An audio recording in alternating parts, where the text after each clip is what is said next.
नमस्कार, मैं हूं आपके साथ बलराम दमान। मैं इस वक्त मौजूद हूं नागदा। नागदा तहसील की अगर हम बात करते हैं तो गौचर जो भूमि रहती है वो हर गांव की एक मूल और सबसे बड़ी समस्या है। उस समस्या के विरुद्ध नागदा के जो भारतीय जनता पार्टी के जो नेता हैं मोती सिंह जी शेखावत, इन्होंने जंग छेड़ दी है और विधिवत रूप से उन्होंने मुख्यमंत्री से लेटर लिखकर मांग भी रखी है। जानते हैं और समझने का प्रयास करते हैं। सर, आपने मुख्यमंत्री जी के नाम एक लेटर लिखकर आपने एक बड़ी शुरुआत करी है, तो क्या उसकी तैयारी और कैसे निपटा जाएगा? देखिए, पिछले 2 वर्ष से हम आसपास की जितनी भी गौशाला हैं उसमें एक सक्रिय रूप से कुछ न कुछ योगदान देने की कोशिश कर रहे हैं। तो उसमें ये देखने में आया है कि गौशालाओं में हर गांव के सभी जितने भी गौ भक्त तन मन धन से गौशालाओं में सक्रिय रूप से जुड़े हुए तो हैं। कहीं पे 1000 के संख्या में गौधन है, कहीं पे 400, कहीं 500 है। लेकिन उनकी विचरण की जो जमीन है वो इतनी अतिक्रमण हो गई है, तालाबों की जमीन अतिक्रमण हो गई है कि जिसकी वजह से उनका सुचारू रूप से संयोजन नहीं हो पा रहा है।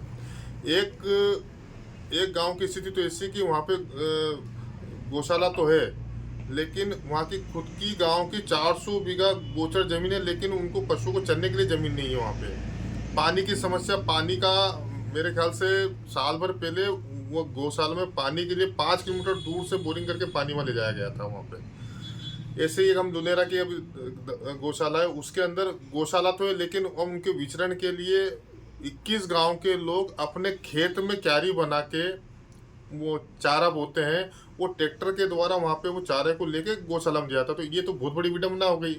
मतलब गांव में सैकड़ों बीघा जमीन गोचर की होने के बावजूद भी अगर इतनी समस्याओं का सामना करना पड़ रहा है तो ये तो बहुत गंभीर समस्या है। तो इसी को लेकर चूंकि मुख्यमंत्री जी ने महीने भर पहले एक सार्वजनिक मंच से बोला था कि जितनी भी गोचर भूमि को अतिक्रमण मुक्त किया जाएगा।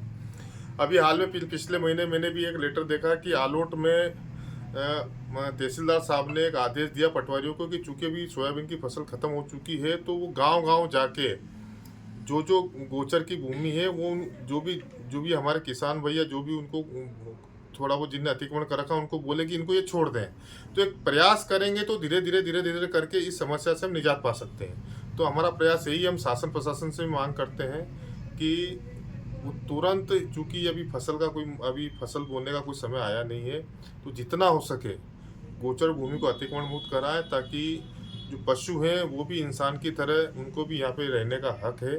तो उनके लिए उनका जीवन यापन अच्छी तरीके से हो सके और पर्यावरण को भी उससे और पर्यावरण को भी सही करने में हमको मदद मिलेगी। Thank you. ये नागदा खाचर विधानसभा के ऐसा कोई शायद मेरे ख्याल से गांव बचा होगा जो इस गांव अतिक्रमण से शिकार नहीं होगा। तो ऐसे जगह पे आप बहुत बड़ा मुद्दा लेकर जा रहे हैं, वाद विवाद की भी स्थिति बनेगी, तो गांव वालों से किस तरह की क्या उम्मीद कर रहे हैं कि क्या इस तरह का क्या सहयोग मिलेगा आपको? देखिए, क्या है कि जब किसी समस्या को उठाया तो लगता है कि बहुत बड़ी है, जबकि ऐसा कुछ नहीं है। जब अपन समस्या के बीच में घुसेंगे तो आपको लगेगा कि इतनी बड़ी समस्या थी नहीं है। ये बहुत बड़ी भ्रांति है कि बहुत लोगों ने ऐसा कर रखा है।